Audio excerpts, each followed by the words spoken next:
She had no idea what her backyard was hiding, but once she dug up the ground, an entrance sealed for decades appeared before her. What happened next is something no one will ever forget. Subscribe and tell us in the comments where you're watching from.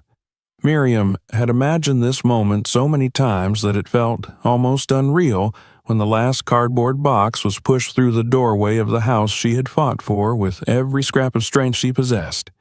The quiet street, the distant sound of the ocean, the pale sunlight breaking across the windows like a promise. Everything should have felt like a victory. Yet, as she stood in the dim hallway, the air tasting faintly of dust and old wood, she felt something much heavier pressing on her chest. It wasn't fear exactly. It was the weight of a long life of disappointments, failures, and days spent forcing herself to move forward when all she wanted was to collapse. Buying this house was supposed to be the start of something else, something better, something she had earned. But now that she was here, her hands trembling on the edges of her last moving box, she wondered if she even remembered how it felt to simply live without waiting for the next blow. Her past had been a long corridor of rooms she would rather never revisit. Childhood in a neighborhood where gunshots were more common than holidays. Years spent watching her mother wash other people's clothes for small wages. Dreams that shriveled early because every path forward seemed blocked by money she didn't have or opportunities that belonged to someone else. Later came marriage, a mistake disguised as salvation. Her husband's charm had evaporated quickly, replaced by cutting reminders of who held the money, who made decisions, who she should be grateful to. Miriam learned to shrink, to apologize for things that were not her fault, to stretch every dollar thinner than skin. Eventually, as debts grew and her husband's temper worsened, she understood that the only thing more dangerous than leaving him was staying with him. She walked away with almost nothing, except a piece of herself she had thought was gone forever, the part that still believed she deserved something better. The years that followed had been an exhausting battle for financial stability. She took every shift she could, every extra weekend, every second job. She cleaned offices at night, helped elderly patients in a small clinic by day, waited tables in the evenings. Little by little, she saved. She denied herself vacations, new clothes, social outings. She didn't drink coffee from cafes like others. Every dollar went toward the dream her mother had whispered into her heart long ago, a home of her own, one that belonged only to her, one no one could take away. That dream had finally materialized in the form of this modest house near the coast. On paper, it was nothing special, a small structure built decades ago, with weathered shingles and a garden overgrown with stubborn coastal plants that refused to die even through the harsh winds. Yet, when Miriam first stepped inside during the viewing, she felt an inexplicable pull. It was quiet, solid, as though waiting. The real estate agent had seemed eager, too eager to close the deal, brushing off her questions with a thin smile and an insistence that the house was perfectly ordinary. Miriam, exhausted by years of searching and rejection, chose not to push further. The price was low for the area, low enough to make her suspicious, but also low enough to allow her to finally claim something of her own. She convinced herself that sometimes good fortune came disguised as bargains, not as traps. During the first night she slept in the house, it felt like the structure itself was listening. Every board creaked in a way that sounded intentional, as if acknowledging the presence of someone new. Wind pushed against the windows with a gentle persistence, and the distant boom of waves against the shore echoed through the walls. Miriam lay awake thinking about her mother. She imagined her smiling, proud, murmuring, You did it, baby. You finally did it." That thought carried her into the earliest hours of the morning. But morning light revealed something else. The house felt too still, the kind of stillness that didn't come from peace, but from being closed up too long, untouched, unsmiling. There was no warmth of previous owners lingering in the corners, no faint scent of someone's favorite perfume, no hint of laughter or life. It felt as if the house had been holding its breath for years. During her second day of unpacking, Miriam walked into the small storage room near the back of the house. It was barely more than a closet, with faded wallpaper peeling in the corners and a small window that didn't open. A heavy old cupboard stood strangely out of place there, as if someone had dragged it into the room recently rather than leaving it naturally over time. When Miriam stepped across the floor, something in the boards beneath her feet echoed in a way that felt hollow. She paused, stepping again. The sound repeated, deeper than the normal thud of wood on frame. It was a low, muted thump, like tapping on a drum. She crouched, placing her palm flat on the floor. The boards there felt different, cooler, as if they covered something not connected to the rest of the foundation. She frowned, standing slowly as her mind began to spin. Houses creaked, houses aged, but hollow floors were something else entirely. For the next few hours, she convinced herself it was nothing. Maybe a vent, maybe old construction quirks, maybe uneven soil under the house. Her mind reached for explanations the way a frightened child reaches for a blanket. But by evening, the thought gnawed at her too persistently to ignore. The next morning, Miriam returned to the storage room. This time, she was determined to figure out why that small section of floor sounded wrong.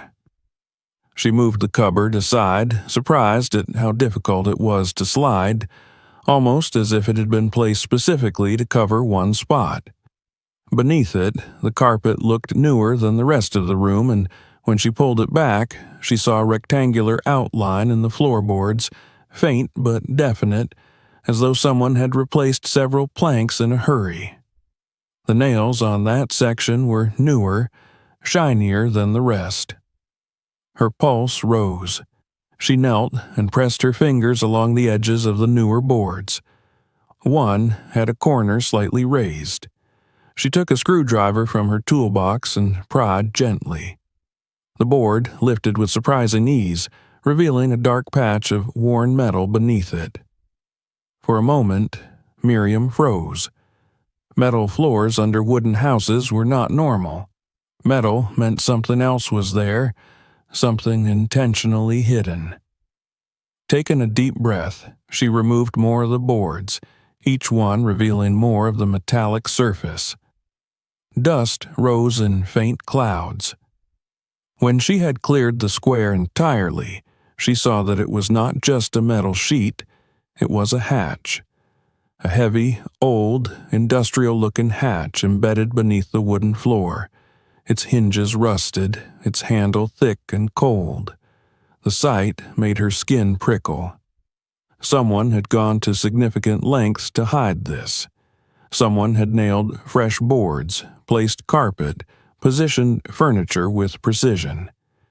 The idea that the previous owners might have known about it, might have deliberately concealed it, sent a chill along Miriam's spine. She sat back on her heels, staring at the hatch with a mixture of dread and curiosity. Part of her wanted to close everything, push the boards back over it, forget she had stumbled upon this secret. After all, she had just begun her life anew. The last thing she needed was a problem buried beneath the house. But another part of her, the part shaped by hardship and perseverance, whispered that ignoring the unknown had never saved anyone. Problems did not disappear when covered. They festered. As evening fell and the shadows stretched long across the room, Miriam gathered her courage. She stood over the hatch, wiped dust from the metal with her sleeve, and wrapped her fingers around the handle. The metal was colder than expected. It felt almost alive beneath her grip. She pulled. At first, it resisted, as if the weight of years kept it sealed, but with enough force the hinges let out a deep, agonizing creak. A gust of cold, stale air rose from the opening, carrying the scent of rust, damp stone, and something older, something untouched by light for longer than she could imagine. Miriam aimed her flashlight into the darkness. The beam cut through the dust and revealed a vertical shaft lined with thick concrete. A rusty ladder clung to the wall, its length descending far beyond what the flashlight could illuminate. She leaned closer, shining the beam downward, but the bottom remained hidden in darkness. The air rising from below was startlingly cold, as though preserved. Her heart pounded. She imagined every horror that could possibly be beneath her. Animals, abandoned rooms, collapsed tunnels, remnants of lives she did not understand. But she also imagined her mother's voice telling her that strength lay not in running, but in understanding. The house was hers now. Whatever lay beneath it was also hers. She exhaled slowly, letting fear settle into something sharper, more controlled. She would return, she promised herself. She would prepare, gather supplies, and descend to see what this house, her house, had been hiding. For now, though, she gently lowered the hatch, sealing the darkness below. But, even as the metal clanged shut and silence returned to the small storage room, Miriam knew her life had already changed. The house she had longed for, fought for, dreamed of, was not simply a home. It was a doorway into something that had been buried, perhaps deliberately, for reasons she could not yet guess. And as she walked away from the hatch that night, she felt the weight of the unknown pressing upward from beneath her feet, patient and waiting. For the rest of that night, Miriam lay awake listening to the wind scrape along the windows and the distant rumble of the ocean. But beneath those natural sounds, something else lingered in her mind, something quieter but far more persistent. The idea of the hatch beneath her floor, cold and metallic, waiting. Every time she closed her eyes, she saw the darkness yawning below it, the ladder disappearing into a void that seemed deeper than anything a simple house should contain. The more she tried to push the thought away, the stronger it returned until it felt like a pulse beneath the floorboards, an insistent whisper beneath her thoughts. When daylight finally spilled into her bedroom, its warmth did nothing to ease her unsettled feeling. She made coffee and sat at the kitchen table, her hands wrapped tightly around the mug as if the heat could anchor her. The hatch was still there. The mystery was still there. And as much as she wanted to be someone who could simply ignore it, pretend the boards hid nothing but a harmless crawl space, she knew she was not that person. Not anymore. Her whole life had been shaped by things she tried to ignore until they finally exploded around her. She refused to make that mistake again. So she set about preparing. She did not rush. She moved slowly, deliberately, as though the very pace of her actions could steady her heart. She found an old backpack from her years of working double shifts and packed it with a flashlight far stronger than the one she'd used the night before.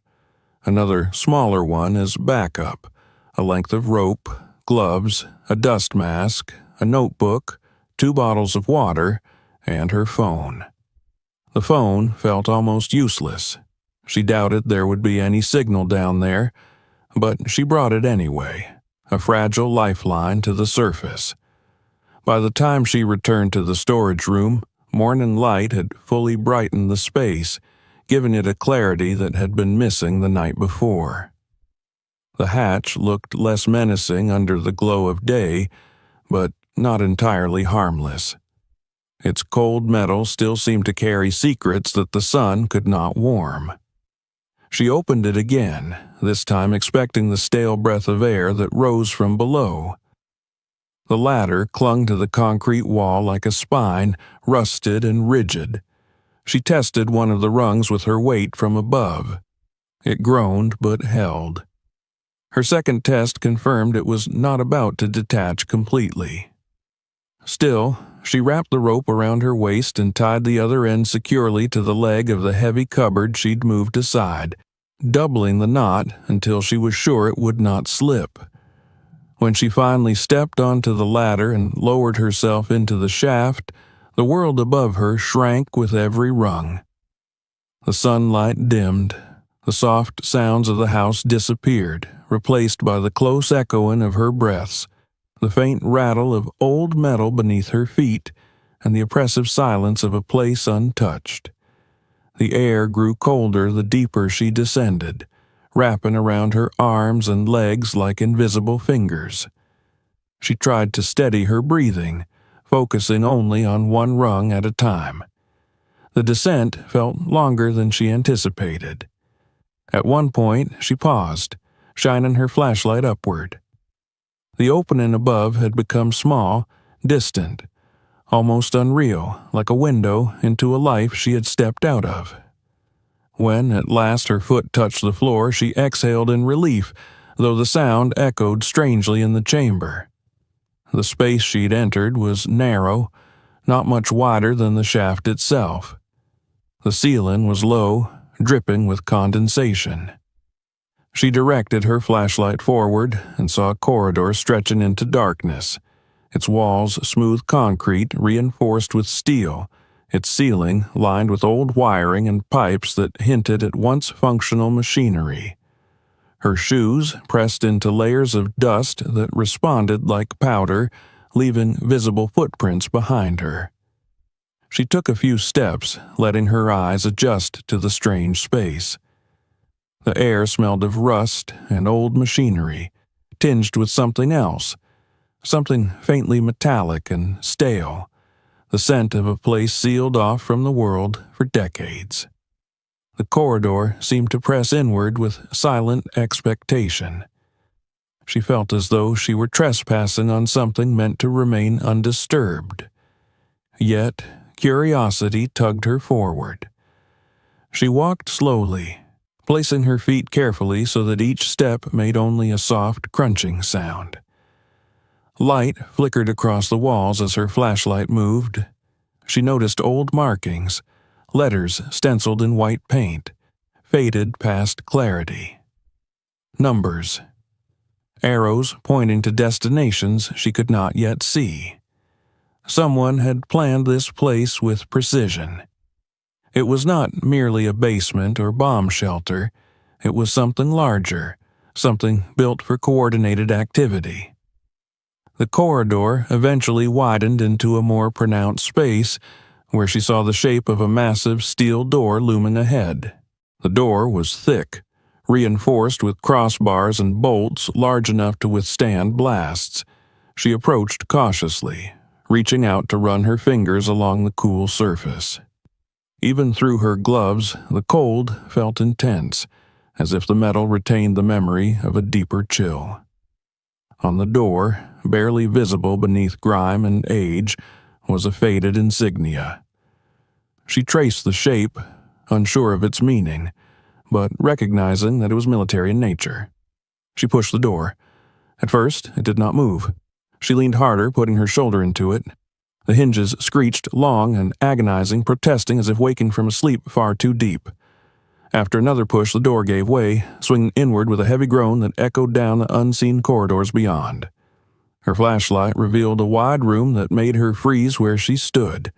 It was like stepping into a photograph of another life, frozen in time. Rows of desks, each with old radio equipment or telephones, lined the walls. Maps hung crookedly, yellowed with age. Filing cabinets filled with papers stood against one wall, their drawers slightly ajar. Dust coated everything, thick as ash.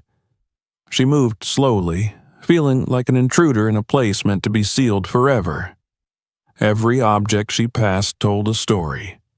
A metal cup left beside a chair, a pair of reading glasses resting on a table, a stack of handwritten reports tied together with brittle string. Nothing looked disturbed. No sign of collapse or vandalism. It was as if the people working here had simply stood up and walked away, leaving this underground world locked behind them. At the far end of the room was another doorway leading to a narrow hallway. As she followed it, she found sleeping quarters, rows of small metal beds, some still made with blankets that had faded into indistinct shades of brown. Personal belongings lay on small metal trays beside the beds. Photographs of families, dog tags, playing cards, watches, folded handkerchiefs. Miriam picked up one of the photographs, brushing dust off its surface. A man in uniform stood smiling with two children at his side. Their faces seemed too alive to belong to something so forgotten. She continued exploring. A storage room held sealed crates stacked waist-high, some stenciled with faded labels. Food supplies, medical kits, equipment of various kinds. A faint shiver passed over her when she realized many crates had not been touched since the 1940s. In the air there lingered something electric, not in the literal sense, but the sensation of standing inside history itself. The walls around her felt heavy with decades of silence. She ventured deeper, reaching a room filled with communication equipment. Radios, telephones, switches and dials, wires that ran like veins across the walls. On a large table lay maps marked with arrows and circles, lines drawn in different colors, coordinates scribbled in the margins. She didn't recognize the specifics, but she understood enough to know this was no simple bunker. This had been a command center, a place of strategy and vigilance. The thought tightened her chest. Why was this here? Why was it forgotten? And who had sealed it away so carefully that no one knew it existed anymore? Her mind drifted back to the hidden hatch, the way the floorboards had been replaced, the way the cupboard had been positioned. Someone had wanted this place to disappear. Not temporarily, but permanently. She imagined the previous owners of the house. An elderly couple, according to the realtor. What had they known? Why hadn't they mentioned a bunker beneath the property? Had they been afraid? Or were they protecting something? As she moved through the complex, Miriam began to sense that the secrecy here ran deeper than she could yet understand. It was not just neglect or abandonment. There was intention, decisions made, actions taken, burials both literal and metaphorical. But the more she saw, the more she felt something else rising within her, a sense of connection. These rooms had held people who lived underground, breathing recycled air, eating canned meals, reading letters from home. They had laughed here, feared here, waited out nights of war. Their lives had been reduced to dust and silence, sealed beneath a house that now belonged to her. She felt a strange responsibility settling onto her shoulders, a weight different from her past burdens. This one did not crush, it called. When she finally turned back toward the ladder hours later, exhausted but trembling with new awareness, she felt changed. She knew she would return. She knew she had stepped into something far greater than a hidden basement. And she knew, even before her feet touched the upper floor, that the secret living in the depths below had only begun to reveal itself.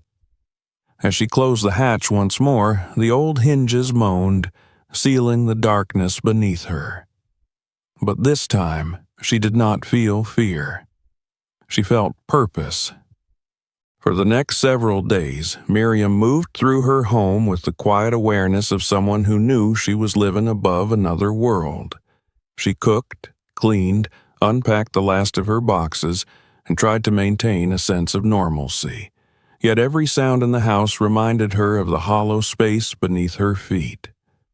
The memory of the thick steel door, the rows of abandoned beds, the photographs of men who had once lived underground pressed into her mind like fingerprints she could not wipe away. She found herself waking at odd hours, hearing echoes she knew were not real, seeing a flash of uniformed shadows at the edges of her imagination. The bunker had not frightened her. It had unsettled her in a deeper, more permanent way. It demanded answers, and she could not pretend she didn't feel that demand growing stronger each day. On the morning she resolved to return, a strange calm settled over her. It was not bravery, not exactly, but a decision to stop hesitating, to stop circling the hatch like a frightened animal. This discovery was part of her now, and she had never been the kind of woman who backed away from something simply because it was difficult. She gathered her gear again, this time with more intention. The notebook she brought was blank, waiting to be filled with whatever she would uncover. The flashlight felt steadier in her hand. She had slept little, but her focus was sharp. When she opened the hatch once more, the breath of cold air rising from below felt familiar, almost welcoming. Descending the ladder a second time was easier. The creak of metal no longer startled her. Her muscles remembered the rhythm of the descent, and soon her feet touched the concrete floor with confidence. The dust still lay thick, undisturbed except for her previous footsteps, which now looked like faint, ghostly tracks in the dim beam of her flashlight. This time, she did not linger in the first rooms. She moved with clearer purpose, retracing the path she'd walked before. The communications center, the sleeping quarters, the storage rooms, all of them felt slightly different now, not because they had changed, but because she had. Before, she had been a stunned explorer stumbling through a forgotten world. Now, she was a seeker of truth.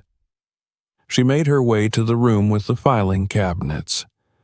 Tugging open the first drawer took effort, the metal squealing as though resisting her attempt to disturb the past. Inside were folders thick with papers brittle from decades of stillness.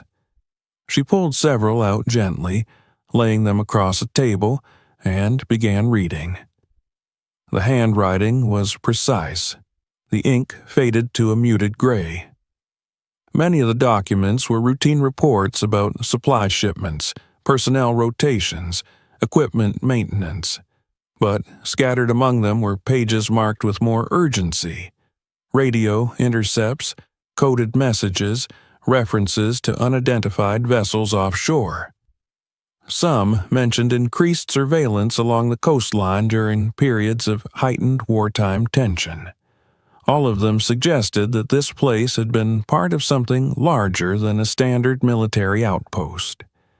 As she read, she noticed that certain pages had small holes punched in the corners, as if they had once been bound into a classified notebook or secured with fasteners. Others showed signs of having been hastily removed, edges torn, staples bent, ink smeared. At first, she assumed it was simple deterioration, but the more she examined them, the clearer it became that someone had removed information intentionally. Entire sequences of pages were missing from folders, gaps that made no sense unless someone had come through after the bunker was abandoned and taken what they wanted. That thought made her pause, standing in the cold, shadow-filled room with the papers in hand. Someone had been here after the war. Someone with access and knowledge. The idea that the bunker had not simply been forgotten but actively concealed settled uneasily into her chest. The hatch in her house had not just been covered with boards, It had been disguised, and disguise was not the same as decay. The more she looked, the more she found. In the next room, she discovered notebooks that seemed like personal journals written by the men stationed underground. The handwriting varied from neat, controlled script to messy scrawl created by tired or frustrated hands. She flipped through one and found entries describing long nights waiting for potential enemy submarines, mentions of coded orders from higher authorities, worries about the war's progress, complaints about the isolation. One entry in particular caught her eye, not because it was dramatic, but because of its tone. It was from a soldier who wrote that the officers had sealed off one section of the bunker after certain developments, and had told the lower ranks it was for security. The writer had suspected they were hiding something but had no idea what. She closed the journal slowly, letting those words settle in her mind like sediment. Sections sealed off, certain developments, orders that seemed to come from nowhere. These details were not simply relics of wartime paranoia. They were clues. In the corridor outside, she paused to study the walls more closely. With her flashlight angled just right, she noticed subtle differences in texture along portions of the concrete. Some sections looked smoother, newer, with slightly different coloration as if patched over years after the original construction. She ran her fingertips over the surface, feeling transitions between old and newer material. The fact that part of the bunker had been altered after its original use was undeniable. She moved to a section where the corridor branched off and found another sealed door, not as massive as the main one she had opened earlier, but still substantial. The hinges were welded shut, the metal coated in a dusty film. Leaning close, she saw that the welding was newer than the rest of the bunker. Whoever had done this had used more modern tools from decades after the war. The welds were uneven, rushed, as if the person doing the job wanted it done quickly without caring about craftsmanship. Standing there, with her flashlight illuminating the sloppy metalwork, a chill ran through her. This was not the work of wartime engineers. This was someone hiding something long after the bunker was abandoned. A faint vibration traveled through the concrete at her feet, as if the world above reminded her that she was far from the safety of an ordinary life. The silence pressed in around her until she forced herself to breathe deeply and regain her composure. She followed the corridor into another room where she had noticed wiring the last time she was here. The wires running across the ceiling were mostly old, cloth-insulated, cracked, or frayed. But in one corner of the room, she spotted a section that was different. Newer rubber insulation, wrapped in a style that clearly did not belong to the 1940s. Someone had cut into the old wiring and spliced modern material over it. The contrast was striking. Decades-old dust covered everything but the splice, as if the work had been done far more recently than the age of the bunker itself. Her pulse quickened. Someone had not only sealed doors, they had tampered with the infrastructure. Walking deeper into the corridor system, she found a large ventilation shaft. Most of the vents were rusted and filled with debris, but one had been covered with a newer metal grate. It appeared out of place, the screws shiny compared to the corroded ones nearby. She knelt to examine them more closely and saw that 2 screws had faint marks on them, as if someone had loosened and retightened them. She tried to pull the grate, but it held firm. The metal was far newer than anything else in the bunker. The realization came slowly, then with the weight of a sudden blow. Someone had been down here in more recent years. Someone had taken steps to block certain passages, control airflow, conceal old sections. Someone had deliberately hidden much of this bunker from the surface world. A jolt of unease shot through her. She had assumed the bunker was a relic of forgotten history, a sealed tomb left untouched for decades. But now she was not so sure that she was the first person to uncover it. She wondered whether someone else had come down the same ladder, walked the same corridors, made decisions about what should remain hidden. Had they died, moved away, abandoned their efforts, or were they still out there, fully aware that the bunker existed and now likely aware that someone else had discovered it? Her steps slowed as she returned toward the central rooms. She needed help, someone who understood construction, structure, and the clues she was finding, someone who could tell her which alterations were original and which were not. There was only one person she trusted even a little in her new neighborhood, the older man next door who owned a small construction company. She hesitated at the ladder, but eventually climbed up, feeling the cold walls brushing her sides as she ascended. When she emerged into her storage room and closed the hatch behind her, the house seemed impossibly warm. The smell of clean wood, the soft glow of sunlight through the window, the ordinary carpet beneath her feet. All of it contrasted painfully with the darkness below. Later that afternoon, she walked to her neighbor's house. He listened as she explained things carefully, trying not to sound unhinged. She described the concrete chambers beneath her home, the equipment, the welded doors, the newer structural patches. His face shifted from mild curiosity to deep concern, and then to professional focus.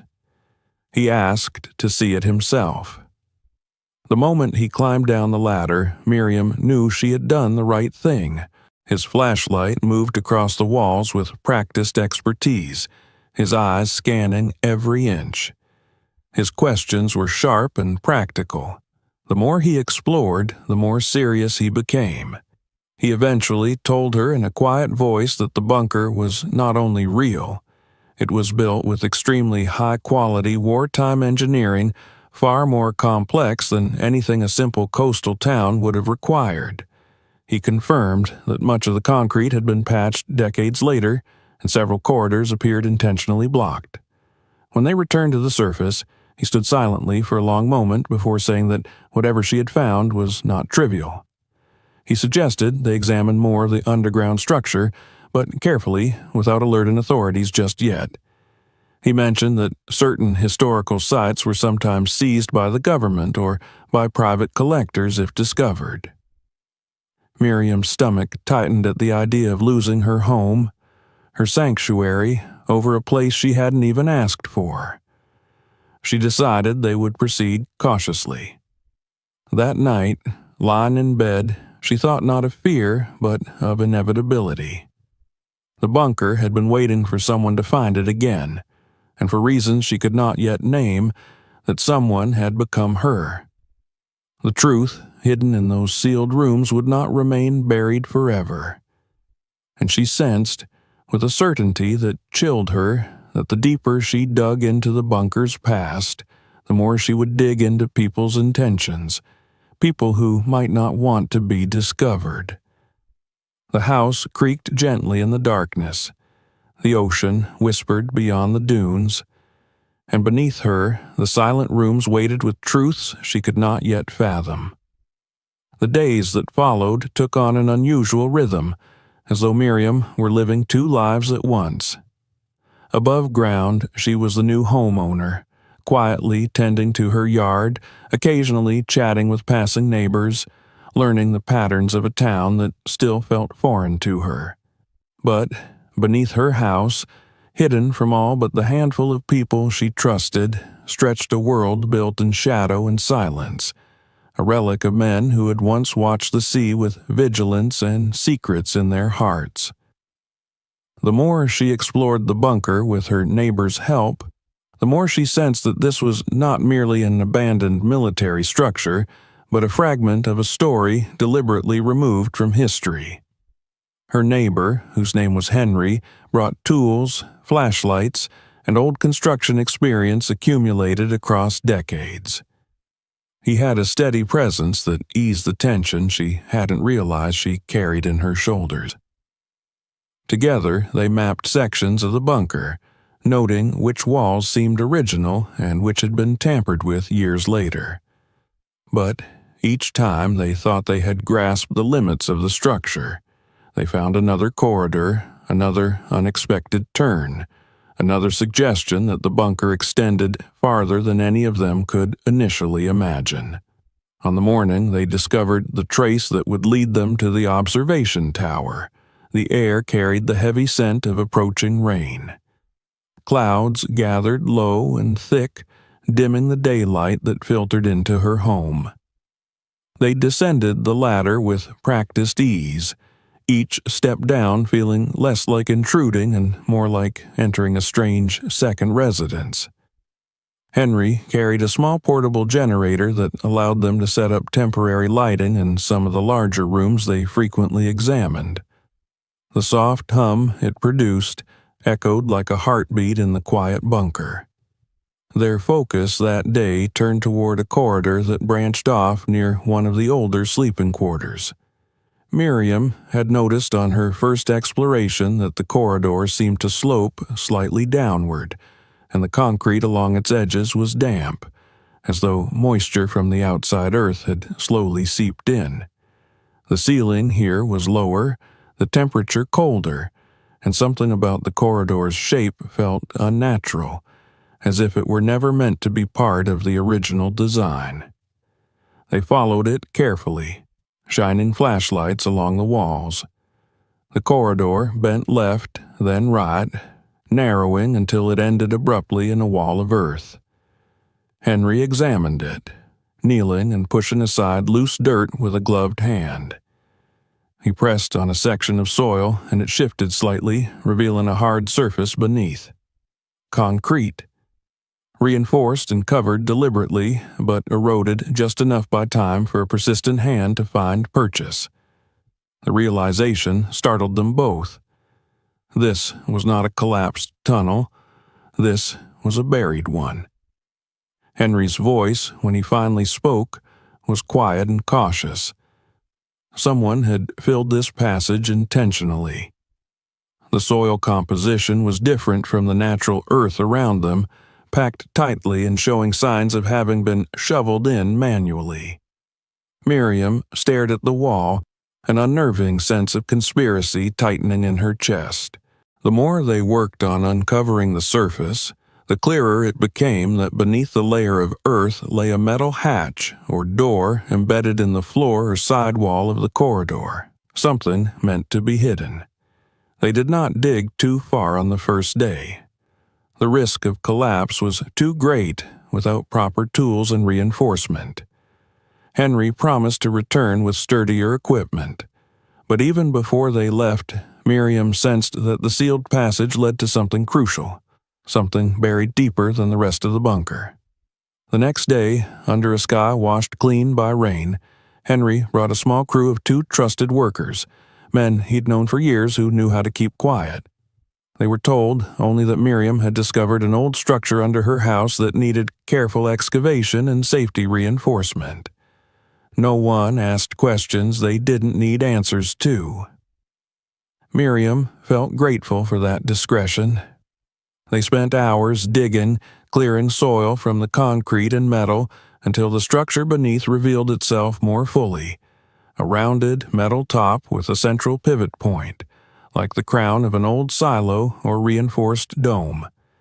It was weathered but unmistakably designed to withstand pressure. As more soil was cleared, a narrow hatch became visible, bolted shut from the inside decades ago. The moment Henry pried it open, a draft of deep, stale air pushed upward, thick with the scent of metal that had not tasted air in a generation. Flashlights probed into the opening, revealing a ladder descending at a steep angle.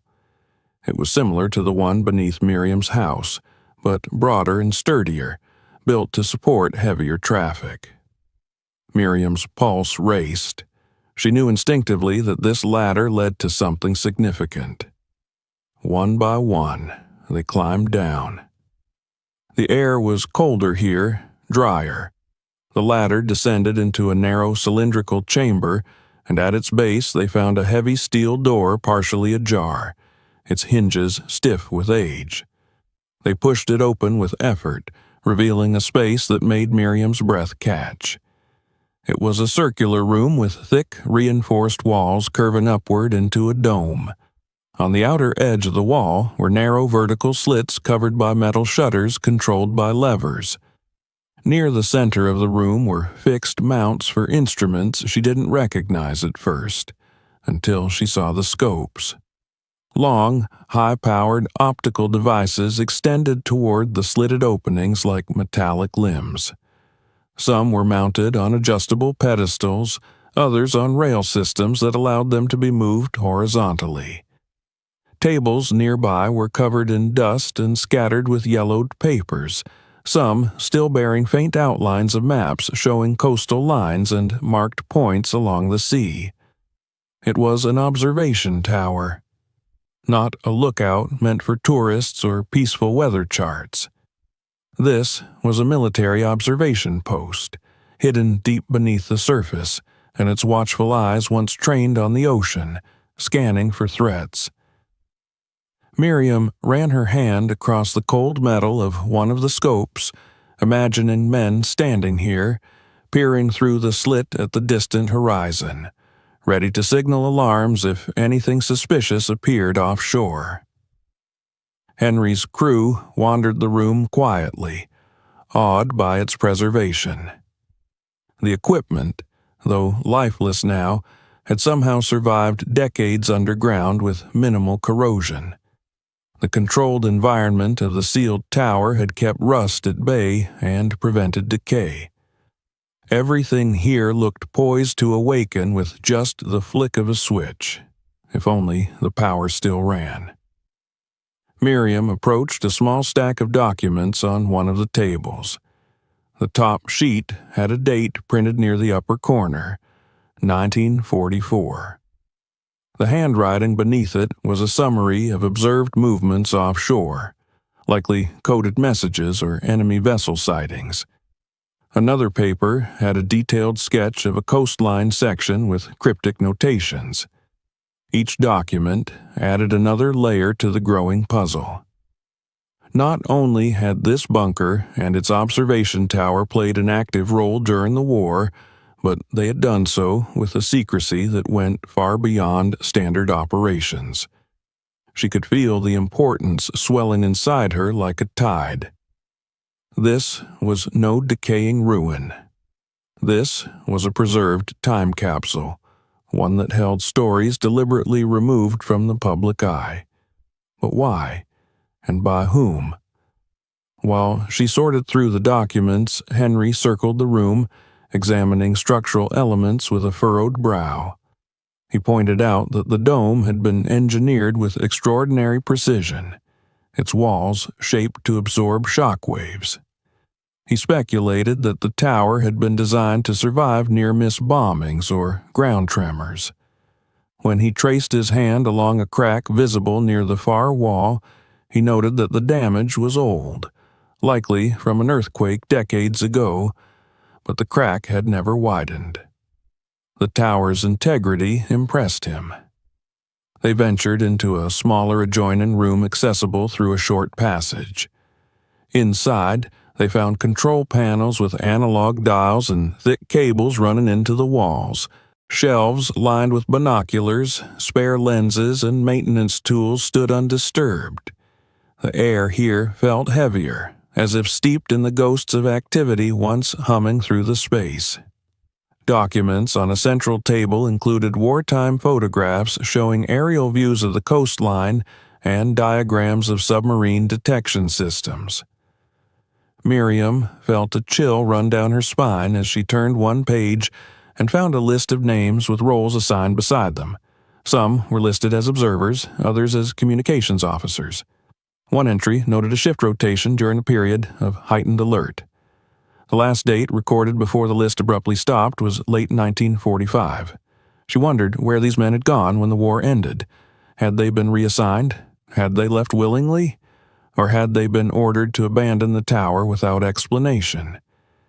As she stood in the dim glow of her flashlight, the air silent except for faint murmurs from Henry's crew in the next chamber, she felt an overwhelming sense of stepping directly into the past, as if the walls might suddenly echo with forgotten voices or footsteps. It was intoxicating and unnerving all at once. But the discovery of the tower came with a new burden. The more they unearthed, the more it became evident that the entire structure had been intentionally buried. Layers of soil had been packed over the dome, likely after the war. Someone had wanted this lookout point erased, as if it had never existed. That realization brought with it a sharp pang of fear. Who had done this? And were they still alive or influential enough to care that she was now peeling back the layers of their long-concealed past? The following days brought further revelations. They worked to clear more of the tower's exterior, carefully brushing away earth to reveal the architectural design. At times, the work felt almost archaeological, like uncovering the ruins of some ancient civilization rather than a mid-century military installation.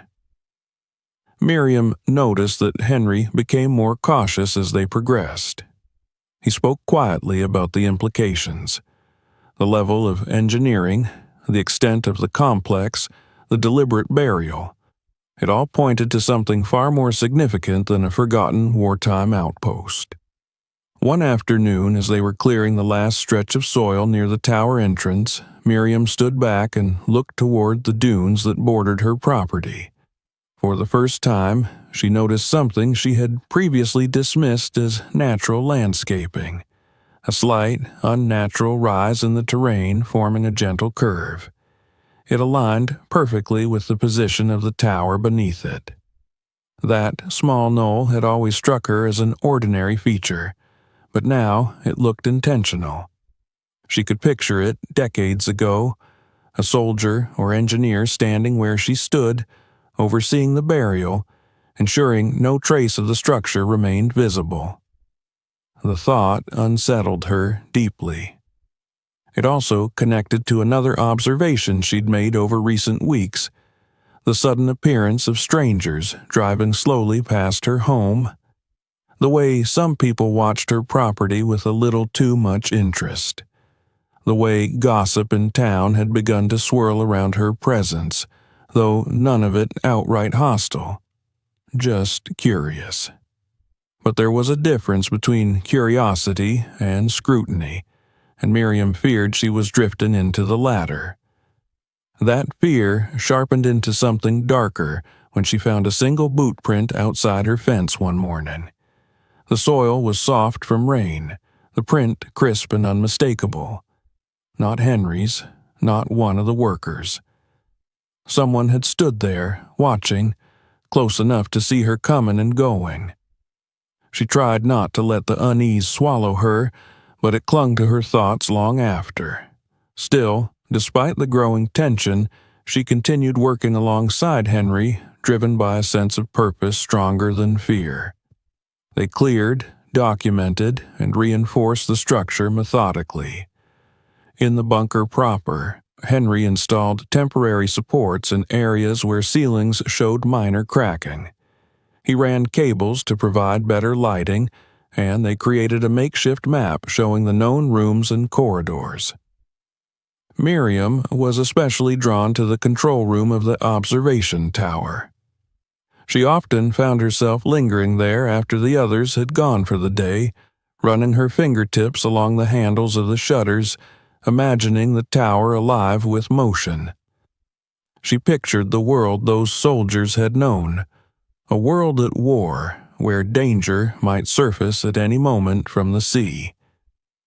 She wondered what last message they had sent from here, whether they had known when the war was finally ending, whether they had celebrated or simply disappeared back into civilian life. The more she tried to piece together the fragments of their story, the more incomplete it felt. Too many gaps, too many questions without answers. She sensed that if she wanted to know the truth about who had buried the tower, she would have to uncover every corner of the bunker. And if the bunker had been deliberately altered, someone had to know more. Someone alive now. One evening, after Henry and his crew had left, Miriam remained for a moment beside the observation slits, staring toward the ocean. Through the narrow openings, she could see glimpses of shifting light. It struck her that the horizon had not changed in all these years. The sea those soldiers had once scanned for threats was the same sea before her now. It connected her to them, bridging time with the simple continuity of water meeting sky. The moment filled her with a sense of reverence and foreboding. Because if the sea remained the same, then so too might the forces that had once required such vigilance. She wondered whether any of those forces or their secrets had truly disappeared. As she closed the hatch to the tower and made her way back through the bunker toward the ladder to her home, she felt something that had eluded her for weeks. The knowledge that every answer she sought would only deepen the questions still buried. The truth beneath her home was vast, intertwined with lives, loyalties, and decisions that had never been spoken aloud, and she sensed, with a chill trailing down her spine, that whatever had been buried here had been meant to stay hidden, not rediscovered. But now that she had uncovered it, nothing would ever remain the same again. The deeper Miriam ventured into the labyrinth beneath her home, the more she felt that each chamber, each sealed door, each forgotten scrap of paper was shaping a destiny she had never imagined for herself. She had come to this quiet coastal town seeking a new life, a place to breathe after years of hardship and disappointment. She had wanted peace, stability, a sense of belonging. Yet, what she had found instead was a secret buried so profoundly into the earth that it seemed to anchor her in ways she could neither reject nor ignore. Every day that she and Henry unearthed more of the bunker's forgotten history, Miriam felt less like an accidental discoverer and more like a custodian of something immense. A place once dedicated to vigilance and secrecy was now under her responsibility, compelling her to decide how it should be brought back into the light. The idea of the museum began almost quietly, like a whisper threading itself through her thoughts whenever she lingered in the observation tower or sorted through stacks of wartime documents. It formed gradually, growing more substantial each time she realized how extraordinary the bunker truly was. This was not merely a relic, but a preserved fragment of humanity. Men who had watched the ocean with fear and hope, who had lived underground waiting for a threat that might never come. Their stories deserved to be known. The equipment deserved to be preserved. The silence deserved to be broken. One afternoon, she found herself standing in the middle of the largest chamber, looking at the radios, the maps, the bulletins, the carefully arranged bunks, and she felt an ache in her chest. The ache of knowing that history, when buried, was not only forgotten but erased. And erasure felt like a second death for the people who had once walked these corridors. The idea of turning the bunker into a museum no longer felt optional. It felt necessary, almost righteous. She wanted to honor the people who had served here, the engineers who built it, the voices recorded in the faded documents. She wanted to offer others the chance to understand what she had felt when she first stepped into the dim corridors, a shiver of awe mixed with sorrow. But with each step she took toward actualizing the idea, she sensed that she was walking into a complicated, unseen web. The discovery of the observation tower had already drawn uninvited attention. There had been the boot print by her fence, the unfamiliar cars driving by at odd hours, the sense that eyes she couldn't see were tracking her movements. Yet, even as unease wrapped itself around her like a fog, she clung to the belief that the truth mattered more than fear. Henry supported the idea wholeheartedly. He had a deep appreciation for history, born from a lifetime of building, repairing, and preserving structures others had long forgotten. He saw the bunker not only as an architectural marvel, but also as a vital piece of wartime reality that deserved preservation. His enthusiasm bolstered her, giving her the confidence to begin the long process of planning. They started with careful documentation. Miriam wrote notes in her notebook, filling page after page with observations, sketches, and ideas. Henry arranged spare lighting around their workspace so they could record and photograph everything. They talked about visitor routes, safety measures, and potential exhibits. It was an exhilarating blend of uncovering and imagining, reconstruction and narrative. Every room in the bunker became a potential historical vignette, every object a thread woven into a much larger tapestry. But bringing such an ambitious idea to life required engaging the world above ground, and the moment Miriam began to reach beyond the safety of the bunker's walls, resistance revealed itself like a shifting tide. Her first stop was the town's administrative office. She met with a clerk who shuffled gum in his mouth while listening to her polite explanation. He raised his eyebrows at the word bunker, scribbled notes without much interest, and asked for a stack of forms. She dutifully filled them out, describing the structure as a historical site requiring formal evaluation. Days later, she received a short, curt email requesting further documentation. Weeks later, she found that her original paperwork had somehow been misplaced. When she went back to the office, the same clerk now had trouble remembering their previous conversation. The delays were subtle enough to seem bureaucratic, but persistent enough to feel intentional. It was as though the process was being slowed by some invisible hand, not outright stopped, but hindered just enough to frustrate her. She tried not to jump to conclusions, but the pattern bothered her. Henry noticed it too, though he offered no theories beyond muttering that governments didn't like surprises. And this bunker, by all measures, was a colossal surprise. Despite the administrative dead ends, Miriam decided not to stop. If anything, the pushback only fueled her determination. She continued preparing the bunker as carefully as if visitors were already due to arrive. She dusted displays, arranged equipment, and cleaned the sleeping quarters, restoring the beds to a semblance of their former order.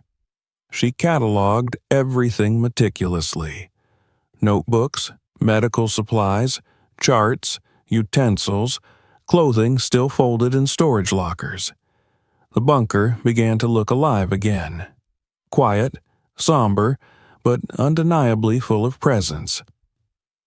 Once the bunker's main sections were cleaned and reinforced, she invited a small group of neighbors and town residents to visit. There were only a handful of them.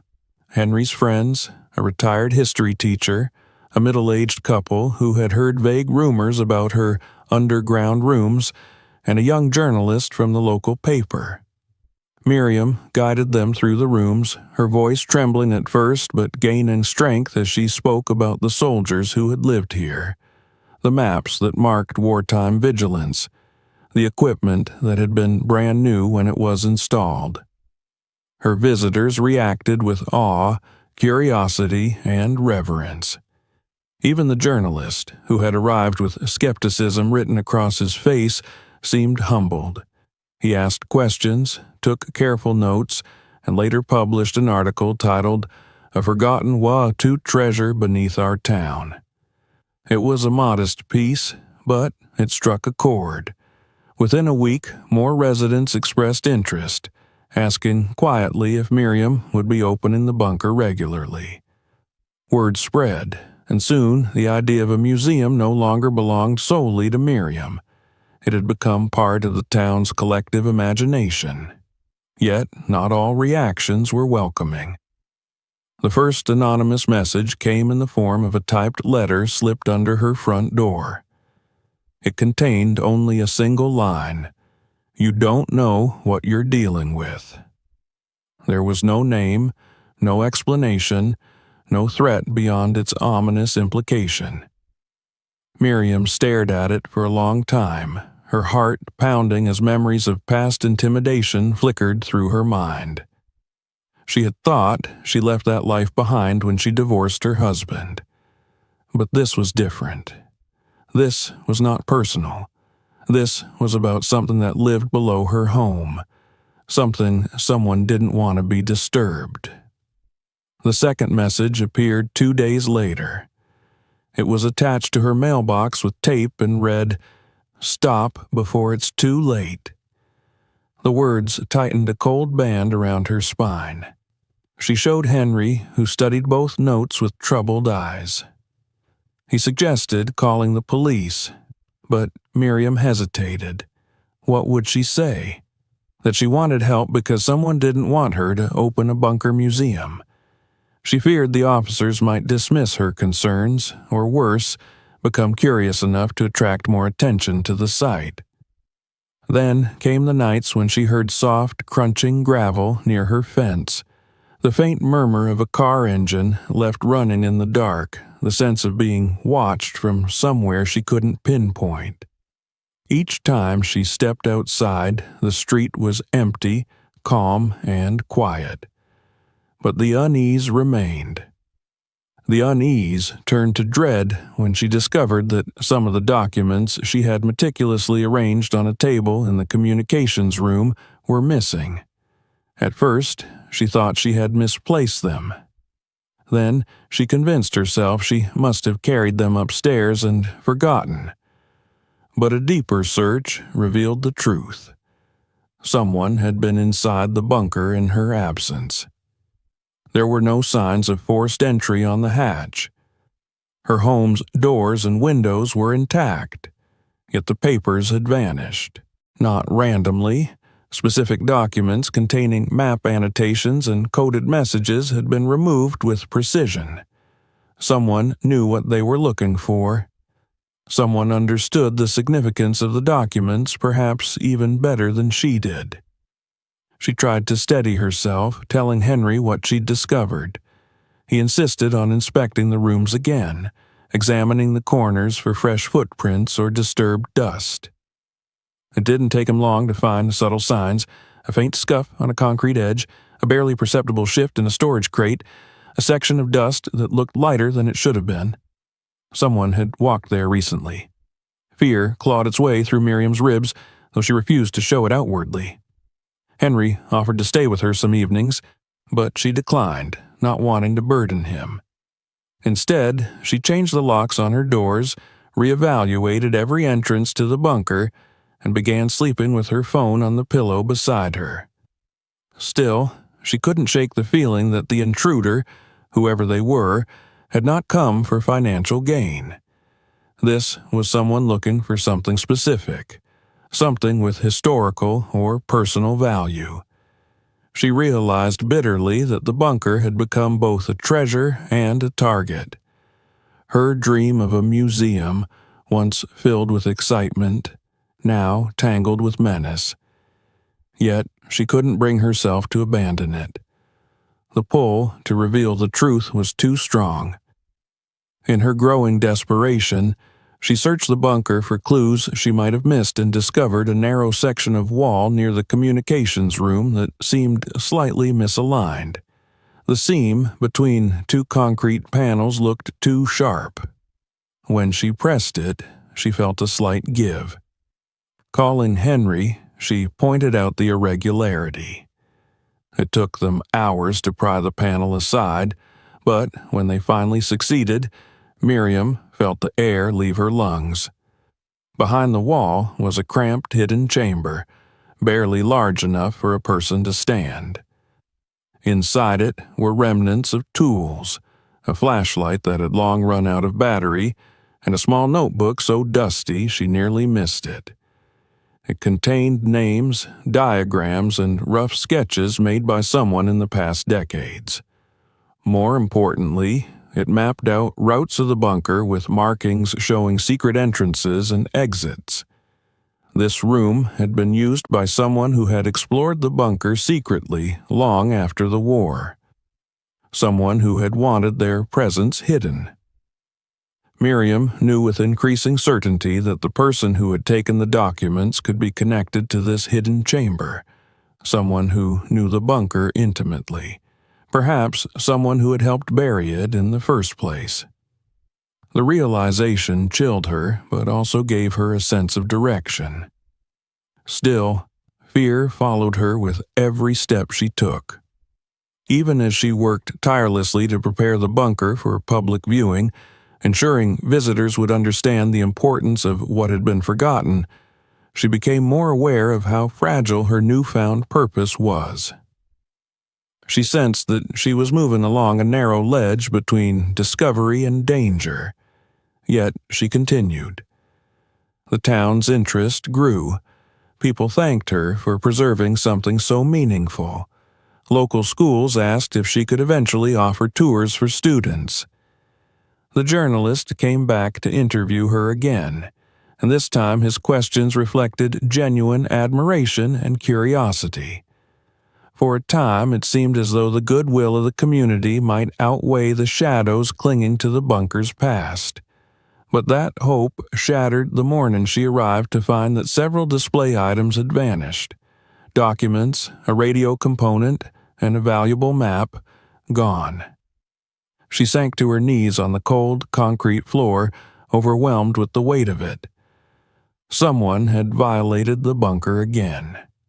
Someone had made it clear that her work was not merely inconvenient to them, it was a threat.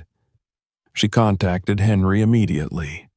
Together they walked through every room, noting each missing item, searching for signs of forced entry, finding none. The thief moved with experience. They understood the structure, the history, and perhaps even the secrets she had not yet unearthed.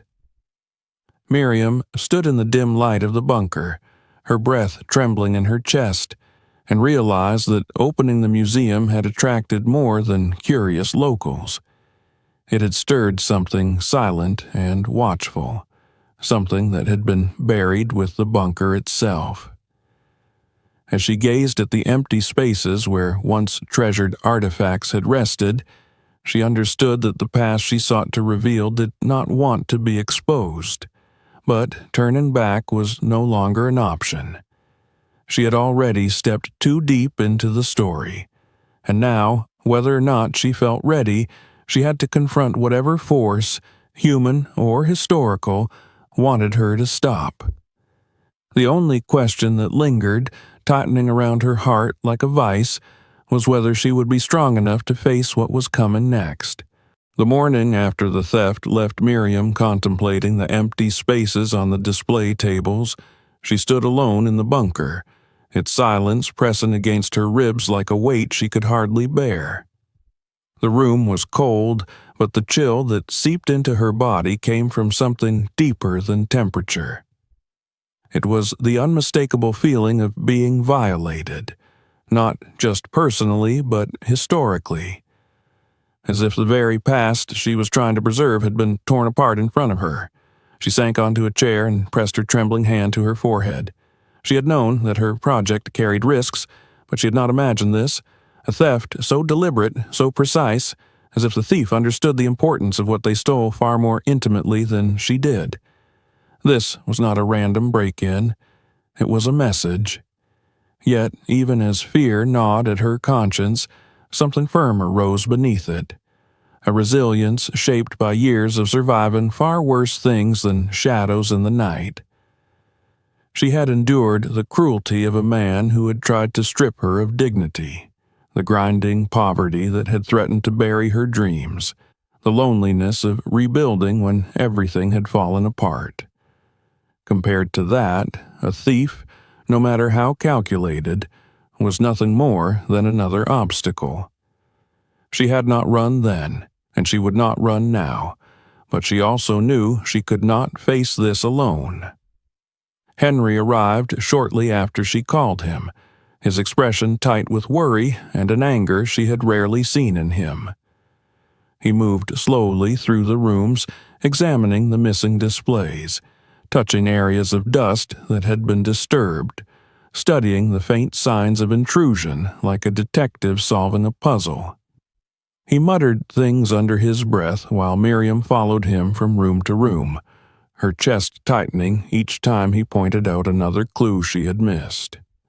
The most unsettling thing was the precision of the theft. The missing objects were not random war relics.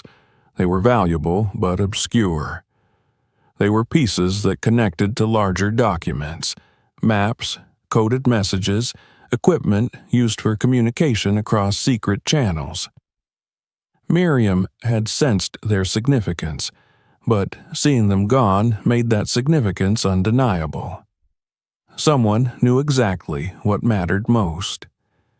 When they finished their initial inspection, Henry turned to her with a determination that steadied her nerves. He suggested installing cameras, alarms, and even a simple alert system triggered by thread-thin wires that would reveal movement in the dark. The bunker had too many angles, passages, and blind spots to secure it entirely, but they could at least take steps to expose the intruder if he returned. So, for the next several days, they transformed the bunker into a quiet labyrinth of traps and watchers. Henry rigged cameras in the corners, their lenses blinking faintly like electronic eyes. They set up motion sensors near the tunnels and placed small markers on the floor, tiny bits of chalk or dust so faint they were nearly invisible unless disturbed. They hid simple tripwires tied to bells behind crates, and stacked certain objects carefully so that even the slightest shift would reveal tampering. It felt strange to build such things in a place dedicated to watching an enemy long gone, but Miriam understood that her enemy was here now, living in the present, wrapped in shadows and motives she still did not comprehend. She had expected the bunker to provide answers, but instead it continued to generate questions. The theft raised the stakes. Yet one thing grew clearer to her. The thief was not destroying items nor vandalizing the structure. They were taking, not ruining. This was about possession. So she resolved not to close the museum but to reopen it even more boldly, even more publicly. She believed that hiding the bunker now would give her opponent exactly what they wanted: darkness. But by opening it to the world, she might also force the shadows into the light. When Henry questioned her decision, she explained in a steady voice that she would rather confront danger openly than let it fester in secrecy. To her surprise, Henry agreed. He said that fear had already crept too far into the project. Better to stand tall and continue than let the bunker become a tomb of fear. To give the illusion of normalcy, she announced the museum's reopening, posting a simple flyer in town and mentioning it at the local cafe. She invited visitors as if nothing was wrong, as though she had not found threatening notes or witnessed silent prowlers near her property. In truth, she hoped the thief would return, emboldened by her supposed ignorance. She hoped the traps would catch something. Even if she could not catch the person themselves, perhaps she could catch a clue.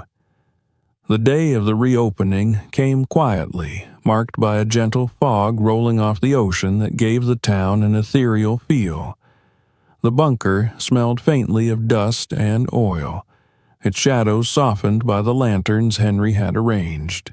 Miriam stood at the entrance, composed but alert, ready to greet each curious visitor. People came in a steady stream. Some she had seen before, others new faces. They admired the radios, whispered over the bunks, marveled at the preserved observation instruments. Children pointed at the strange devices, tugging at their parents' hands with innocent enthusiasm. Elderly residents muttered about the past, trying to recall rumors their own parents had once shared. The town was beginning to embrace the bunker not as a curiosity, but as a piece of itself. The act of sharing the bunker filled Miriam with a kind of pride she had not expected. It felt like she was giving something meaningful not only to others, but to herself, a validation of every difficult choice she had made. It gave her back a sense of agency that had been eroded through years of struggle. For a few brief moments, she forgot the shadow hanging over the place. But the next morning, that illusion abruptly broke. Henry arrived early, as he often did, his boots echoing through the bunker as he checked the traps. Miriam followed behind him, tension tightening her neck. One by one, they inspected the tripwires. Several had shifted. A small bell lay on the floor. Footprints, faint but undeniably fresh, traced across a thin layer of dust. Their cameras captured only fragments, the edge of a sleeve, a silhouette in the dark, a figure moving with calculated stealth, but never fully visible. They had almost caught him. Almost.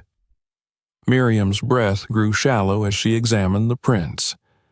Whoever the intruder was, they were moving deeper into the bunker, toward areas she had not yet fully explored. This meant the thief knew routes that were not part of the main museum paths, routes only someone familiar with the bunker's buried sections could navigate. She could not escape the conclusion. The intruder was someone who had walked these tunnels long before she bought the house. She felt an icy clarity form behind her ribs. The thief had been here before the museum existed, before she had found the hatch. Perhaps even before the previous owners sold her the house. That meant he had a history with the bunker, and perhaps knowledge she did not yet possess. Unable to remain passive, Miriam resolved to take a more active role that night. She and Henry agreed to stay in the bunker after closing, hidden in separate rooms with walkie-talkies. They removed the camera's indicator lights to hide their presence. They turned off the lanterns in the side corridors to deepen the shadows. It was a dangerous plan, but Miriam felt she was past the point where caution alone could protect her. She needed truth. Hours passed slowly as darkness thickened. The air grew colder and heavier, pressing down like the weight of history itself. Miriam sat behind a stacked shelf in one of the storage rooms, her flashlight dimmed, her body stiff with alertness. Every sound echoed like a warning, the hum of the small generator, the distant drip of water from a pipe she hadn't noticed before. Near midnight, a faint scrape reached her ears. Then another. A soft shuffle, almost imperceptible, but unmistakable. She held her breath, gripping the walkie-talkie until her knuckles whitened.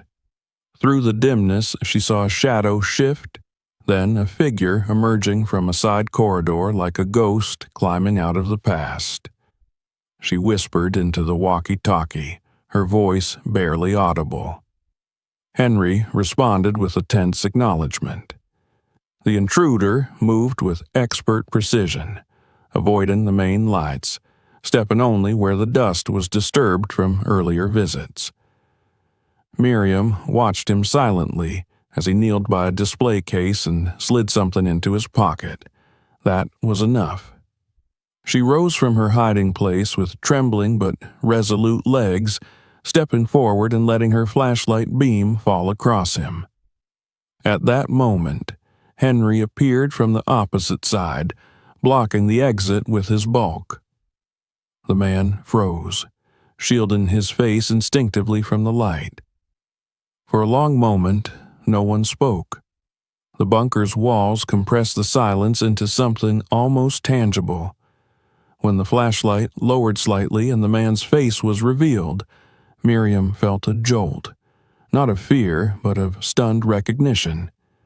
It was Adam, one of Henry's former workers, a man who had helped dig out sections of the bunker, a man who had walked with them through the corridors months ago when the excavations began, a man who had smiled and nodded and listened quietly as the history of the bunker unfolded.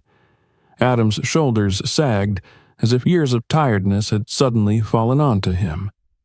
He did not run. He did not fight. He simply stood there, breathing heavily, his chest rising and falling with a mixture of guilt and shame. Miriam stepped closer, drawn by a need to understand, and Adam lowered his gaze to the floor. He trembled, not with fear of capture, but with something resembling despair. Words spilled from him in fragments, confessions woven with apologies. He explained, with a voice barely above a whisper, that he had fallen into crushing debt after losing work, that he had been approached by collectors willing to pay enormous sums for artifacts from forgotten wartime structures, that he had been tempted beyond his capacity to resist. He admitted that when they first uncovered the bunker, he had recognized its potential value. He had returned at night using old entry shafts he knew from construction work, shafts Miriam had not yet discovered. He told them that at first he had taken nothing important, only small items to test whether anyone noticed. But as the museum plans grew, as the town took interest, as articles were published, the collectors pressured him relentlessly. They wanted specific items, documents, equipment, maps that held clues to classified operations. He had not intended to hurt her, he said. He had not expected the bunker to become her life's purpose. Miriam felt her hands shaken as she listened. Anger warred with pity, with understanding, with disbelief. The man had betrayed her trust, stolen history, endangered her project. But he was not a cruel man. He was desperate, and desperation had filled much of her own life for years. She recognized its trembling edges.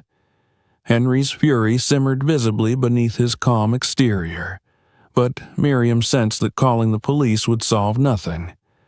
It would end Adam's life in an irreversible way and likely bring attention to the bunker that she was not prepared to handle.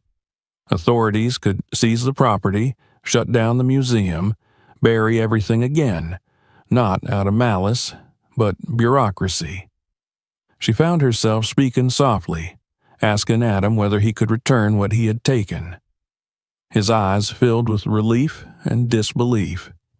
He nodded vigorously, promising to recover everything still in his possession, and to lead her to the places where he had hidden the rest.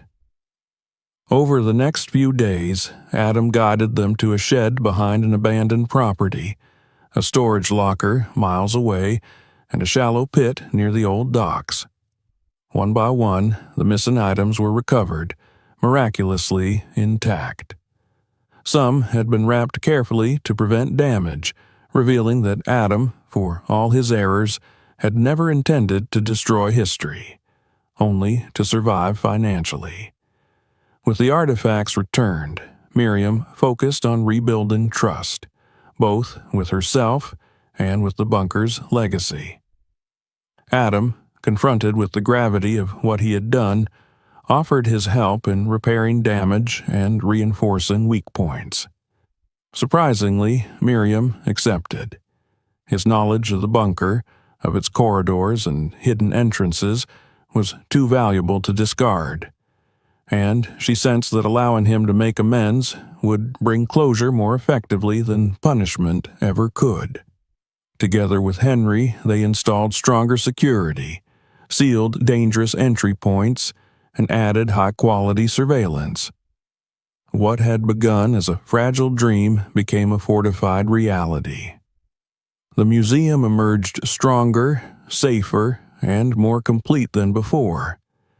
When Miriam finally stood before the crowd at the grand reopening ceremony, the bunker illuminated and polished, she felt something inside her settle. Visitors arrived in droves, walking through the chambers with reverence, marveling at the preserved history. Local officials delivered speeches praising her dedication to preserving the town's heritage. Families wandered through the observation tower. Children gazed in wonder at the old machinery. Journalists scribbled notes. Photographs were taken. Stories were shared. And for the first time in years, Miriam felt whole. When the ceremony ended and the last visitor left, she lingered in the quiet bunker, walking through the corridors alone. The air was still, the lights warm, the shadows no longer menacing. She touched the cold metal of the observation scope, feeling not the fear of the unknown, but the steady, measured breath of history resting in safe hands. She had walked into darkness and emerged not only unbroken, but stronger. The truth beneath her home had nearly consumed her, but she had brought it into the light. And now it belonged not only to her, but to everyone who would walk these corridors and learn its story. As she ascended the ladder toward her home, the bunker's silence followed her. But it was no longer the silence of abandonment. It was the silence of peace, of a story finally given a voice, of the past and present learning to coexist. And as she stepped back into the light of her home, she knew that her life, once defined by struggle and loss, had found new meaning beneath the ground she walked on. She was no longer just a survivor. She was a guardian of truth. If you want more stories like this, make sure to subscribe so you don't miss what comes next. Share this video with someone who loves real mysteries, and tell us in the comments where you're watching from. Your support helps this channel grow,